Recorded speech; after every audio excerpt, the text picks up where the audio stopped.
찬송가 445장입니다.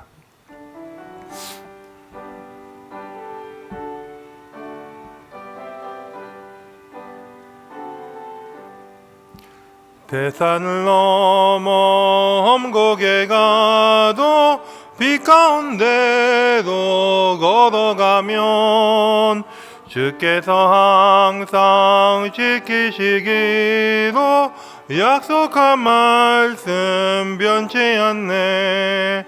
하늘의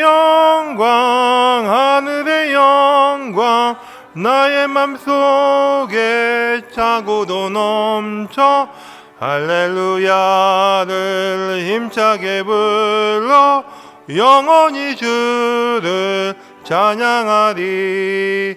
깜깜한 밤에 다닐지라도 주께서 나의 길 되시고 나에게 밝은 빛이 되시니 길 잃어버릴 염려 없네. 하늘의 영광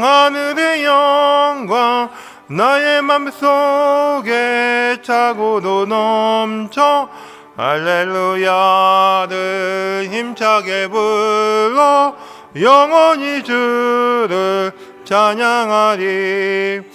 광명한 그 빛 마음에 받아 찬란한 천국 바라보고 할렐루야를 힘차게 불러 날마다 빛에 걸어가리. 하늘의 영광 나의 맘속에 차고도 넘쳐 할렐루야를 힘차게 불러 영원히 주를 찬양하리. 오늘 볼 말씀은 신약성서 마태복음 13장 31절부터 43절 말씀입니다.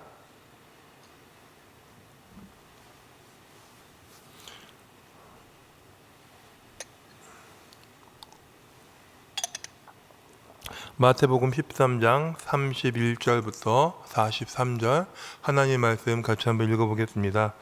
또 비유를 들어 이르시되 천국은 마치 사람이 자기 밭에 갖다 심긴 겨자씨 하나 같으니 이는 모든 씨보다 작은 것이로되 자란 후에는 풀보다 커서 나무가 되매 공중의 새들이 와서 그 가지에 깃들이니라. 또 비유로 말씀하시되 천국은 마치 여자가 가루 서말 속에 갖다 넣어 전부 부풀게 한 누룩과 같으니라. 예수께서 이 모든 것을 무리에게 비유로 말씀하시고 비유가 아니면 아무것도 말씀하지 아니하셨으니 이는 선지자를 통하여 말씀하신 바 내가 입을 열어 비유로 말하고 창세부터 감추인 것들을 드러내리라 함을 이루려 하심이라. 이에 예수께서 무리를 떠나서 집에 들어가시니 제자들이 나와 이르되 밭의 가라지의 비유를 우리에게 설명하여 주소서. 대답하여 이르시되 좋은 씨를 뿌리는 이는 인자요 밭은 세상이요 좋은 씨는 천국의 아들들이요 가라지는 악한 자들의 아들들이요 가라지를 뿌린 원수는 마귀요 추수 때는 세상의 끝이요 주숙도는 천사들이니 그런즉 가라지를 거두어 불에 사르는 것 같이 세상 끝에도 그리하리라. 인자가 그 천사들을 보내리니 그들이 그 나라에서 모든 넘어지게 하는 것과 또 불법을 행하는 자들을 거두어내어 풀무불에 던져 넣으리니 거기서 울며 이를 갈게 되리라. 그때 의인들은 자기 아버지 나라에서 해와 같이 빛나리라. 귀 있는 자는 들으라. 아멘. 신방을 하다 보면 이 믿음이 좋으신 이 권사님, 이 장로님, 가장 큰 걱정이 무엇일까요? 자녀 걱정입니다. 내 믿음은 잘 지킬 수 있는데 우리 자녀는 믿음이 없다는 거예요. 교회에 나오지 않는다고 이야기를 합니다. 부모를 보면은 태산을 옮길 만한 그런 믿음을 갖고 있습니다. 근데 우리의 자녀들을 보면은요, 바람에 흔들리는 그런 작은 그런 믿음을 갖고 있는 것을 볼 때가 많이 있습니다. 왜 그럴까요? 부모는 정말 산 같은 믿음을 갖고 있는데 바로 그들의 자녀들은 너무나 미약하고 그런 부족한 믿음을 갖고 있는 이유는 어디에 있을까요? 개인적으로 사역을 통하여 우리 부모님들 보았을 때 우리 부모님들이 자녀에 대한 기대가 많이 있습니다. 세상에서 뛰어난 자, 사랑받는 자, 인정받는 자가 되기를 원하십니다. 또한 그러면서도요, 믿음 안에서도 성공한 그런 신앙인이 되기를 원하고 있습니다. 기도 제목을 바라보면요, 대부분 첫 번째 기도 제목이 세상 가운데 있는 일들, 좋은 대학의 취직, 좋은 직장의 취직, 모든 공무원 시험이나 그런 시험의 합격에 대해서 기도 제목들을 많이 내놓고 있습니다. 그리고 그 두 번째 기도 제목적이 또한 신앙 안에서 좋은 배우자, 좋은 신앙에 대해서 이야기를 하고 있습니다. 즉, 우리는요, 우리 자녀들에게 세상에서 뛰어난 사람, 뛰어난 성공을 받으면서 또한 신앙 안에서도 뛰어난 성공을 바라고 있습니다. 부모이기에 그 마음은 맞는 것 같습니다. 근데 오늘 성경을 볼까요? 예수님이 누구와 사역을 하였는지, 예수님의 제자가 어떤 분인지를 우리가 보았을 때 대부분의 제자들은요, 지금의 기준이나 그 당시 세상의 기준으로 보았을 때 아주 부족하고 약한 사람들, 예수님은 그런 사람들을 통하여 그들과 함께 하나님의 나라에 대한 이야기를 하고 있었습니다. 만약에 우리가 선택을 해야 된다면 세상의 성공과 하나님 나라의 성공에 대하여 그 둘 중에 하나만 선택을 해야 된다면 우린 주저없이 하나님 앞에 성공을 선택을 해야 됩니다. 그것이 진정한 성공의 출발이기 때문입니다. 세상 일 중에는요, 내가 해서 되는 일이 있고 되어지는 일이 있다라고 이야기를 합니다. 젊었을 때에는 무엇이든지 될 수 있고 무엇이든지 할 수 있는 것처럼 생각이 되어졌습니다. 그래서 내 힘이라면, 내 능력이라면 무엇이든지 할 수 있는 줄 알았습니다. 그런데 시간이 지나고 보면은요, 가장 사랑하는 사람이 힘들고 어려워함에도 실제 해줄 수 있는 것이 아무것도 없는 것이 바로 우리의 모습이었습니다. 그런데 되어지는 일이 있습니다. 내 힘과 내 능력으로는 불가능에 가까운 일이었는데 어느 날 정말 생각지도 못하는 그런 방법과 그런 일을 통하여 일들이 풀려나갈 때를 우리는 종종 경험을 합니다. 세상의 사람들은 그런 일들을 보고 우연이라고 얘기를 합니다. 그러나 믿는 우리의 고백은요, 그 모든 것이 하나님의 은혜다라고 우리는 고백을 합니다. 하나님이 우리 인생 가운데 개입을 하시고요, 그분이 일을 하시기 시작을 하시면은요, 되지 않던 일들도 반드시 그 일이 되게 됩니다. 내가 그 일을 계획할지라도 그 일을 성취하시는 분은 하나님이시기 때문입니다. 그렇습니다. 진정한 성공은요, 내 힘과 능력이 아니라 하나님이 개입하시고 하나님이 그 일을 진행을 하시면 막혀있는 것 같고 아무것도 아닌 것 같지만 하나님이 하시면 그 일은 풀림입니다. 오늘 말씀은요, 예수님이 12제자와 같이 사역을 하시면서 하나님 나라에 대한 이야기를 하고 있었습니다. 예수님의 제자들의 그 면면을 볼까요? 베드로, 안드레, 요한, 야고보는 어부였습니다. 빌립도 그 마을에 있던 친구였으니까 그 친구 역시, 그 제자 역시 어부의 성질이 많습니다. 마태는 어떤 존재입니까? 그 당시 민족의 반역자인 세리였습니다. 시몬과 유다는 그 당시 세상의 정세를 몰라하는 열심당원 같은 그런 존재였습니다. 그 어느 누구도 세상에 대접을 받거나 엘리트라 불리우는 그런 사람은 한 명도 없었습니다. 마치 이런 제자 말고도 예수님을 따르는 사람들 잘 보시면 상한 갈 때 꺼져가는 심지 같은 그런 사람들이 대부분이었습니다. 혈우병에 걸린 여자들, 문둥병자, 소경, 손마른 사람들, 막달라 마리아처럼 7 귀신이 걸린 사람들. 조금 유력한 제자라고 하면은 니고데모가 있는데 그 역시 자세히 살펴보면 사람들의 눈을 피하여 저녁에만 예수님을 만나러 오는 비겁한 지식인 중에 한 명이었습니다. 어느 누구 하나 당당하고 뛰어난 엘리트가 없었습니다.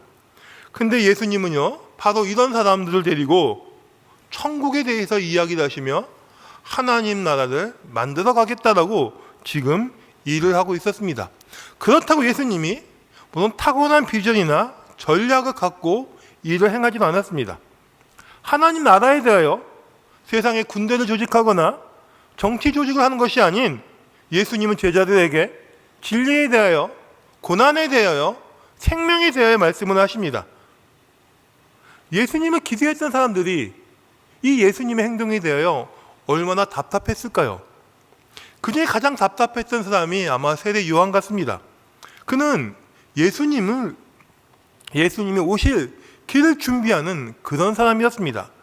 그런데 예수님이 오셔서 하는 행적들을 보니까 자신의 준비함과 자신의 생각과는 전혀 다른 그런 일들을 하고 있었습니다. 그래서 세례 요한은 제자들을 보내요. 예수님에게 이렇게 물어봅니다. 내가 기대하고 내가 바라보았던 당신이 맞습니까? 아니면 우리가 당신 말고 다른 사람을 기다려야 합니까? 이처럼 모든 사람의 기대와는 전혀 다른 일을 하신 분이 우리 예수님의 공생애의 사역이었습니다. 그렇습니다. 예수님의 주변에 모인 사람들은요, 오늘 본문에 나오는 겨자씨와 같고 누룩과도 같은 그런 존재였습니다. 겨자씨는요, 좁쌀보다 작아서 관심을 가지지 않으면 보이지 않는 것이 겨자씨의 모습이었습니다. 또 누룩은요, 이스라엘에서는요, 죄나 불경의 상징이 누룩이었습니다. 그래서 이스라엘에서 최대 명절인 6월절이 되면은요, 가장 먼저 하는 게 집안 내에서 누룩을 전부 제거를 하는 것이었습니다. 이처럼 예수님과 제자들은 겨자씨나 누룩처럼 세상에 보았을 때 아무 흔적도 없고 아무 가치도 없고 명절이 되면은 갖다 버려지는 존재, 바로 그런 존재가 지금 하나님 나라를 만든다고 하는 예수님과 제자들의 모습이었습니다. 그리고 이러한 모습은 지금 우리도 마찬가지입니다. 우리가 어떤 모습을 갖고 신앙생활을 하고 있습니까? 세상에서 잘 나가서 성공을 해서 그런 이유 때문에 신앙생활을 하는 것이 아니라 내 인생 가운데 아픔이 있습니다. 이제 세상 가운데 막막해져서 어디 갈 데가 없습니다. 누구 하나 알아주지 않는 그런 인생이 되었고, 내 몸 하나 아픈데 어디 하나 이 아픈 마음을 이해하지 못하는 그런 마음을 안고 살아가는 것이 지금 우리의 모습이 되었습니다. 어쩌면 점점 우리는 세상 가운데 쓸모없는 존재, 내가 없어져도 별 문제가 안 되는 그런 세상 구조 가운데 우리는 살고 있습니다. 그런데 우리 예수님은요, 그런 부족한 우리 안에, 우리 모습 안에서 천국의 모습을 지금 기대를 하고 있었습니다. 의미 없는 그런 겨자씨의 모습이 아닌 그 겨자씨가 커서 커다란 나무가 되는 그런 기대를 하고 있었고, 사람에게 버려지고 부정의 상징이 되는 누룩이 아닌 그 누룩 때문에 수많은 사람들을 먹이는, 풍성하게 하는 그런 것들을 우리 안에서 기대를 하고 있었습니다. 예수님이 바라보신 천국에 대한 기대는요, 바로 사람에 대한 기대이었기 때문입니다. 당장 눈에 보이는 크기나 많은 수에 집중을 하는 것이 아닌 살아있는 그 사람 안에 있는, 그 안에 있는 것을 기대하셨기에 우리 예수님은 그 부족한 제자들과 함께 하나님 나라를 만들어갈 수 있었습니다. 같은 크기의 다이아몬드와 겨자씨는요, 세상의 기준으로 보았을 때 그 가격은 비교할 수 없습니다. 그런데 천국은요, 그 딱딱한 다이아몬드가 아닌 그 보잘것없는 그 겨자씨로부터 천국이 시작이 됨을 이야기하고 있습니다. 세상은 지금의 가치가 얼마인지, 지금의 가격이 얼마인지 중요하지만 천국이란 우리 안에 있는 하나님의 꿈, 우리 안에 있는 우리를 통하여 만들어 가시는 하나님의 기대가 바로 천국의 시작이기 때문입니다. 누룩도 마찬가지입니다. 세상은 항상 악했습니다. 선함보다 악함을 좋아했고 하나님의 나라나 하나님 말씀보다는 세상의 쾌락을 선택하는 것이 세상의 사람들의 본질이었고 세상의 선택이었습니다. 그럼에도 불구하고 세상의 유지가 되고 지금도 끊임없이 하나님의 나라가 조금씩 확장되는 이유는 그 세상 안에 누룩과 같은 그런 인생을 살아가는 그런 사람들이 존재하기 때문입니다. 3%의 법칙이라는 것이 있습니다. 바닷물이 짠 이유는 그 바닷물 안에 3%의 소금이 들어가 있기 때문에 그 바닷물이 짜다라고 이야기를 합니다. 하나님은 많은 숫자를 갖고 하나님 나라를 만들어가지 않았습니다. 그 12명의 그 제자에게 하나님 나라를 부탁하였고 그 부탁감이 땅끝이라고 할 수 있는 여기까지 복음이 전파되었기 때문입니다. 우리는요, 보이지 않는 것이, 그것이 미래를 결정한다는 것을 알아야 됩니다. 눈에 보이는 화려함이나 크기가 아닌 하나님을 향한 진정한 열정이나 그 마음과 그 의지를 갖고 살아가는 그런 사람들이 바로 복음의 사람들이고 그들이 있었기에 지금 이 세상은 여전히 하나님 나라로 변해갈 수 있었기 때문입니다. 그래서요, 이 나라 이 민족을 살리는 길은 저 100층이 넘는 큰 건물이나 수많은 쇼핑몰이 아닌 여전히 하나님의 집이고 만민이 기도하는 이 집이고 이곳 가운데 기도하는 사람들이 있기에 여전히 이 나라, 이 민족은 소망이 있다라고 믿고 있습니다. 본문 31절을 보면은요, 주목해야 할 단어가 3가지가 나옵니다. 천국이 나오고 시문이 나오고 겨자씨가 나옵니다. 무슨 말이냐? 일단 우리가 꿈꾸는 이 천국들, 우리가 소망하는 하나님 나라는요, 결국은 누가 심어야지만 그 천국이 이루어짐을 이야기하고 있습니다.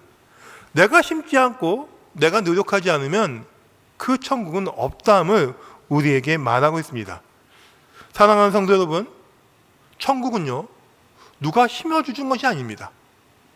내가 심고 내가 꿈꾸고 내가 바라보아야지 그것이 천국의 첫 발자국이 될 수 있는 것입니다. 제자들의 모습들을 보면은 그의 스승인 예수님이 십자가에 못 박혔을 때 다 도망치는 것이 제자의 모습이었습니다. 어린아이처럼 자기의 자리가 더 높다라고 싸우는 모습들이 제자의 모습이었습니다. 이렇게 세상의 방식으로 살아갔던 그 제자들이 어떻게 됩니까? 이제는 그 복음의 열정 때문에 12제자 중에서 한 명만 빼고는 전부 순교를 당하는 것이 제자의 모습이었습니다. 우리가 우리 안에 하나님의 나라가 심겨지는 그 순간 우리는 제자가 될 수 있습니다. 고난이 무서워 도망치는 제자였지만 예수님의 이름을 빌려서 내가 더 높은 곳에 간다라고 그런 싸움이 있는 그런 제자였지만 하나님의 말씀이 예수님의 그 열정이 그 꿈이 심겨지자 더 이상 죽음을 두려워하지 않고 죽음을 무서워하지 않고 복음 때문에 자신의 삶과 자신의 생명을 헌신할 수 있었던 것이 제자가 되었습니다. 우리 역시 이런 제자가 되었으면 좋겠습니다. 세상의 방식이나 세상의 가치로 판단한 것이 아닌 우리 안에 있는 하나님의 나라, 우리 안에 숨겨진 하나님의 열정을 발견하시는 그런 하나님의 사람이 되었으면 좋겠습니다. 우리가 하나님의 말씀, 그 작은 겨자씨 같은 그 말씀이 심겨지기만 한다면 우리는 하나님의 일꾼, 예수님의 제자가 될 수 있을 것입니다. 우리의 능력이 아닌 하나님이 하시기 때문에, 우리의 방법이 아닌 하나님의 방법이 우리를 만들어 가기 때문입니다. 이제는 더 이상 내 생각과 내 방식으로 살아가는 것이 아닌 하나님의 일하심, 하나님의 방식으로 살아가시는 진정한 하나님의 제자, 이 땅에 겨자씨와 같은, 누룩과도 같은 그런 귀한 하나님의 사람이 되었으면 정말 좋겠습니다. 잠시 기도하겠습니다. 하나님 감사합니다. 이 땅에 살아가면서 내 생각과 세상의 방식과 세상의 간섭으로 살아갈 때가 너무나 많이 있습니다. 그러나 작은 것에 기쓰는 하나님의 나라, 하나님의 꿈을 바라봅니다. 하나님, 우리에게 믿음을 더하시고 우리 안에 하나님의 나라에 대한 그런 마음을 부어 주시옵소서. 그 세상의 방식과 세상의 뜻이 아닌 하나님의 방식으로 살아갈 수 있는 당신의 귀한 자가 될 수 있도록 우리에게 겨자씨와 같은 작은 믿음을 내려 주시옵소서. 그래서 우리 안에 하나님의 나라, 하나님의 꿈을 꿀 수 있는 그런 담대한 신앙도 우리에게 허락해 주시옵소서. 이 모든 것 예수님의 이름으로 기도드리옵나이다. 아멘. 하늘에 계신 우리 아버지여, 이름의 거룩히 여김을 받으시오며 나라의 임하옵시며 뜻이 하늘에서 이루어진 것 같이 땅에서 이루어지이다. 오늘날 우리에게 일용할 양식을 주옵시고 우리가 우리에게 죄 지은 자를 사하여 준 것 같이 우리의 죄를 사하여 주옵시고 우리를 시험에 들게 하지 마옵시며 다만 악에서 구하옵소서. 대개 나라와 권세와 영광이 아버지께 영원히 있사옵나이다. 아멘. 우리 같이 기도하시는 오늘 말씀처럼 하나님은 우리에게 큰 믿음을 원하지 않습니다. 겨자씨와 같은 작은 믿음, 보이지 않는 누룩가루 같은 그런 작은 믿음.